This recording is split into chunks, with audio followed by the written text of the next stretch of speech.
displaying your happiness to people, your joys, the things that you got up to. Hold on a minute. The next time you're out, you're enjoying yourself with your brother, your sister, your spouse, and then you feel that impulse to put your hand in your pocket and to snap what you're doing. Hold on a minute. Just pause for a minute. Say to yourself, why am I feeling that?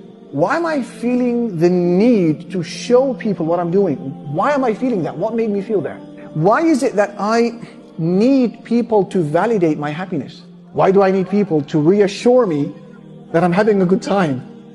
It's as if I can't have fun unless people tell me that you're having fun. No, keep the phone there in your pocket. And realize that when you are constantly showing the world your joys, your successes, the barbecues, the vacations, what are you doing? You're bringing the eyes of people upon yourself.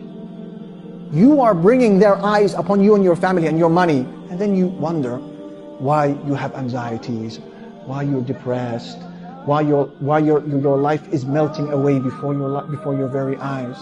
You brought this upon yourself. We did. And that is why the Nabi sallallahu alayhi wasallam, he said, make sure that you hold on to privacy when you're fulfilling your endeavors. Because everybody who has a blessing is envied.